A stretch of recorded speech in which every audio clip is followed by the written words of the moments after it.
She was the Queen of Scotland, who was sent to the executioner's block by her cousin, Queen Elizabeth I of England.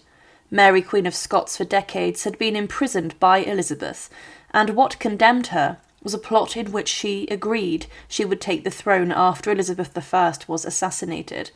To many Catholics across England, Mary Queen of Scots was the rightful heir, a woman who should have been their queen, but to others she was a schemer and a plotter, and Elizabeth dealt with her brutally, and her execution went very wrong.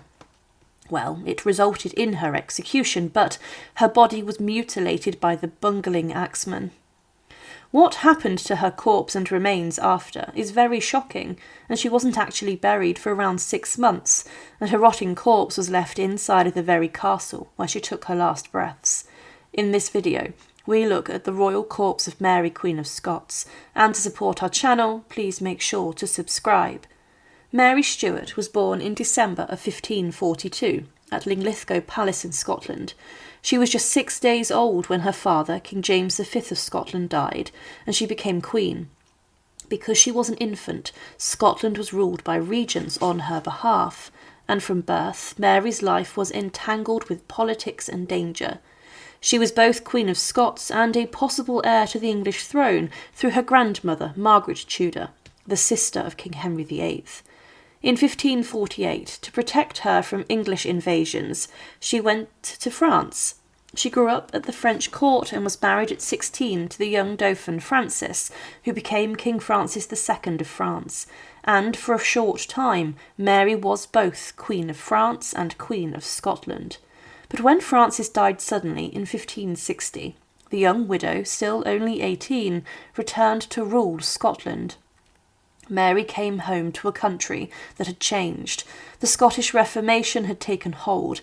The Protestant nobles, inspired by John Knox, were suspicious of their Catholic queen, though she promised tolerance and religious conflict constantly undermined her rule. In 1565, she married her cousin, Henry Stuart, Lord Darnley. At first, the match seemed ideal. Both were of royal blood and Catholics, but Darnley's arrogance and ambition soon created problems. He was jealous of Mary's friendship with her Italian secretary, David Rizzio, and in March of 1566, a group of nobles, including Darnley, burst into Mary's private chamber and murdered Rizzio in front of her. Mary was 6 months pregnant at the time, and despite this horror, she later gave birth to her only child, James, in the June of 1566, who would one day unite the crowns of Scotland and England. Mary's troubles deepened when Darnley was found dead in February of 1567. His house, near Edinburgh, Kirkhoe Field, had been destroyed by an explosion, but his body was found outside, apparently strangled. Suspicion immediately fell on the Earl of Bothwell, a powerful nobleman who many believed had orchestrated Darnley's murder. To the shock of Europe, Mary married Bothwell just 3 months later. Whether she was forced into it or acted willingly remained debated, but it destroyed her reputation. Many nobles rose in rebellion, accusing her of complicity in Darnley's death. She was captured at Carberry Hill and imprisoned at Lochleven Castle, where she was forced to abdicate in favour of her infant son, James VI. Mary escaped the following year, raised an army, but was defeated at the Battle of Langside. With no choice left, she fled south into England, seeking refuge from her cousin, Queen Elizabeth I. Mary believed Elizabeth would help her regain her throne. Instead, Elizabeth saw her as a threat. Many Catholics regarded Mary as the rightful Queen of England, arguing that Elizabeth's claim was illegitimate because Henry VIII's marriage to Anne Boleyn had been invalid in the eyes of Rome. Elizabeth, cautious and politically shrewd, kept Mary under house arrest, and for nearly 2 decades she was moved from one castle to another: Bolton, Tutbury, Sheffield, and finally Fotheringhay. She was treated more as a royal guest than a common prisoner, but she was closely watched. Letters were intercepted, visitors monitored, and her every move reported to Elizabeth's advisers, including the formidable Sir Francis Walsingham. After years passed, plots and conspiracies in Mary's name grew. The Catholic world saw her as a symbol of hope against Protestant England. To Elizabeth and her government, she became a living danger. In 1586, everything changed. A young Catholic nobleman named Anthony Babington conspired to assassinate Elizabeth and place Mary on the throne. The plan involved foreign support and a secret correspondence with Mary herself. Unknown to her, Walshingham's agents had intercepted and deciphered the letters.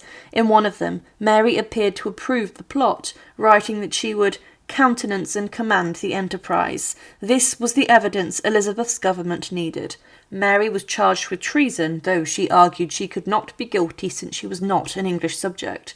Nevertheless, in October of 1586 she was tried at Fotheringhay Castle before 36 commissioners. The verdict was inevitably guilty of conspiring to kill the Queen of England. Even with the evidence, Elizabeth hesitated. Executing a fellow monarch was almost unthinkable. It set a dangerous precedent. Elizabeth feared that killing Mary might provoke war with Catholic Europe or even rebellion at home. For weeks she delayed signing the death warrant, but her counsellors, especially Walsingham and Lord Burleigh, pressed her to act.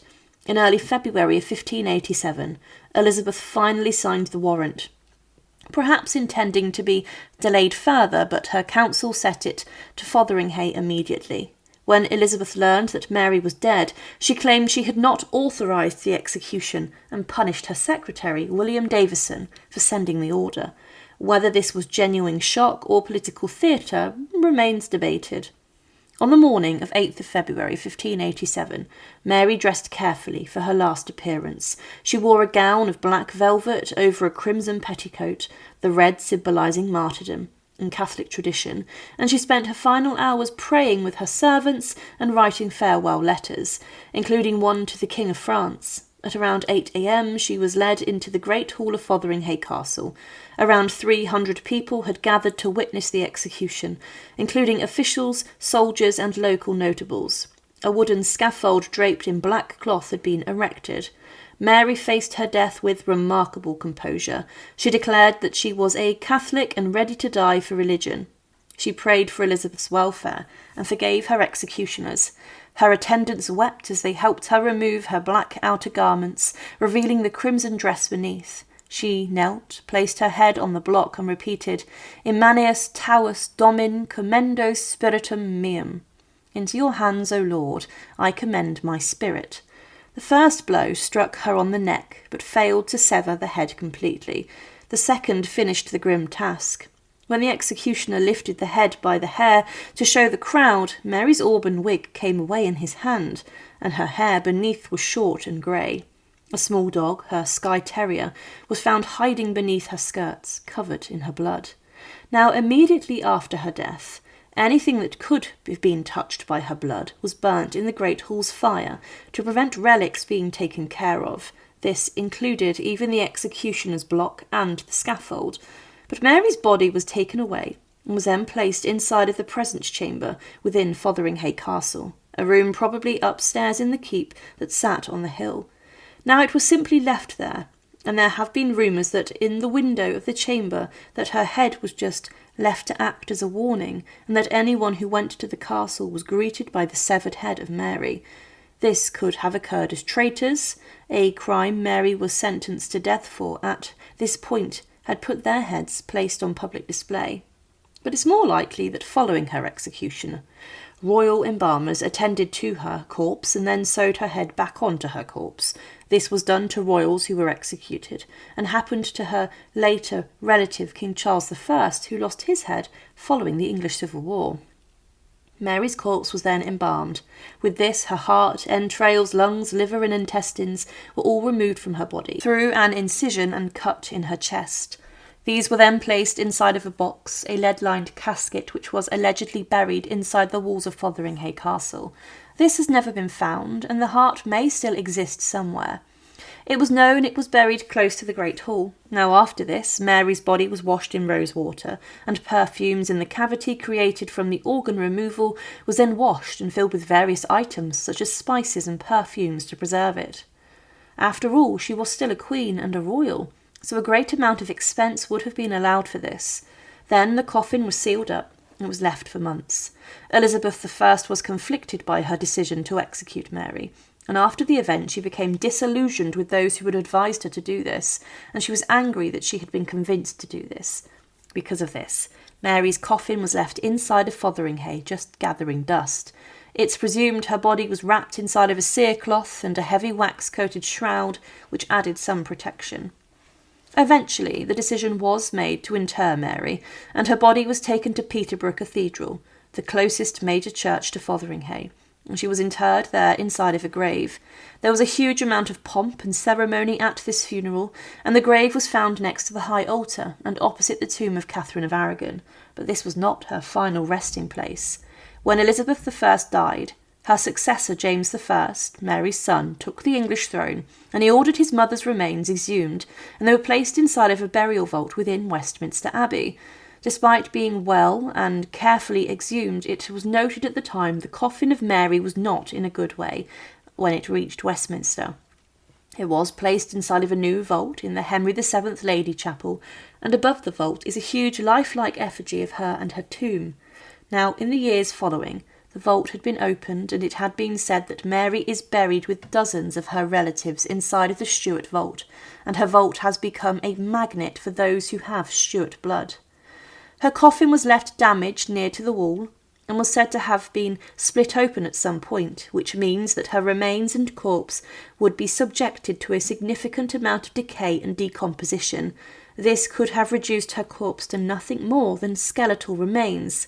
Also, the injuries she sustained could have caused further rotting and decay, but still today, Mary Queen of Scots is buried within Westminster Abbey, across from the mortal remains of the woman who sent her to the executioner's block, Elizabeth I. Thank you for watching, and to support our channel, please make sure to subscribe. And once again, thank you so much for watching.